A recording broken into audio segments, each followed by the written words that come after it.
What's going on, guys? This is Ken from Cybercron, and today we are up for a treat because we have another product review, part 3 of this bad boy right here, the behavior monitoring feature of a malware kit dissector. We will get through its functionality and test out some program that leads us to a scenario for our malware analysis / threat hunting exercise. And without any more blah blah, cue the intro.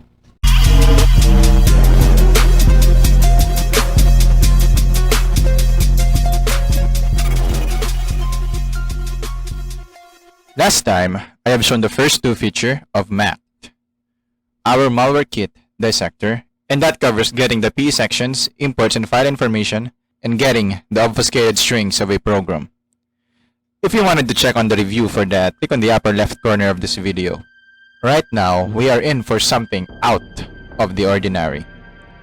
Have you seen some malware analyzer program that would make the analyst task way more easier? Well, you're looking at it. Let me spell it out for you. MAKD. Yes, I am talking about this. As you see, last time I did not have the option number 3. I only have option number 1, 2, and 4. Because I want you to wonder what's on the third option. And today, that is what I'm gonna show you. So we have two scenarios here. First, I created a program that would simply connect to google.com via a certain port. What this program do is it continuously connect to Google by that port, and our dissector would then analyze the running process from that program and will listen on the network traffic it creates. That traffic would then be automatically analyzed and evaluated if malicious. Scenario 2 is more like local-to-local traffic, wherein one server program communicates with a client program. We are to sniff their traffic and check what mode of communication they are up to. Now let's run this bad boy.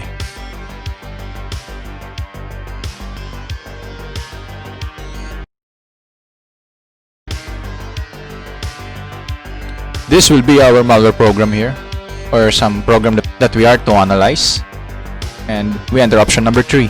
So put first the file or process name, which is pg.exe.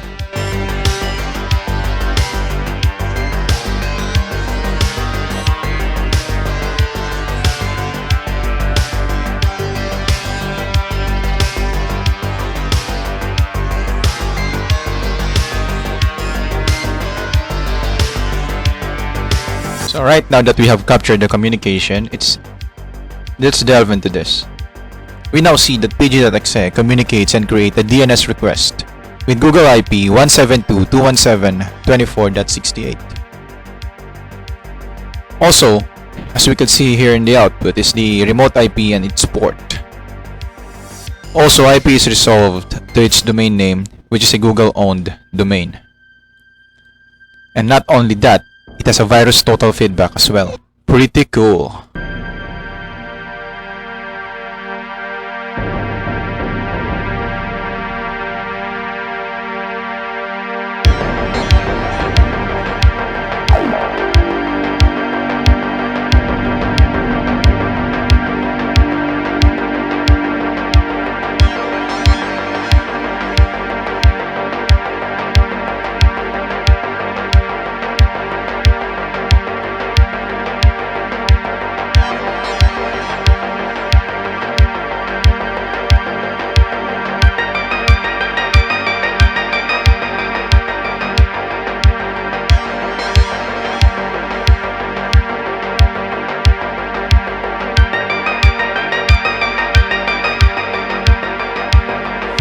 So in the second scenario, it's a simple client and server communication on a certain port. As you see, for the traffic is local to local. An indication is on note that IP is a local IP address. We have here the note, as you can see here. Virus total result is set to positives because the DNS resolves to a local domain name. What we have is the usage of these ports. For this host here, we're able to catch their traffic. We have successfully sniffed out the ports they're using.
You have seen the network monitoring feature of our malware kit dissector.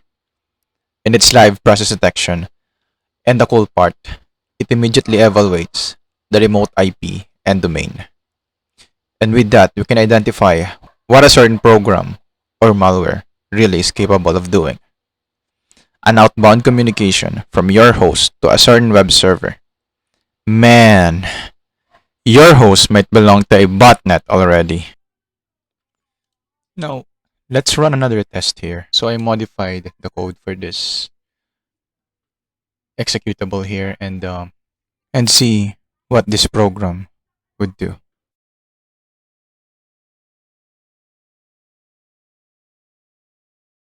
An outbound traffic by port 21. Now that is suspicious. Virus total is 0. But an outbound traffic via port 21. A FTP traffic. Virus total. Are you sure? We need some more digging. And that would be for the next episode.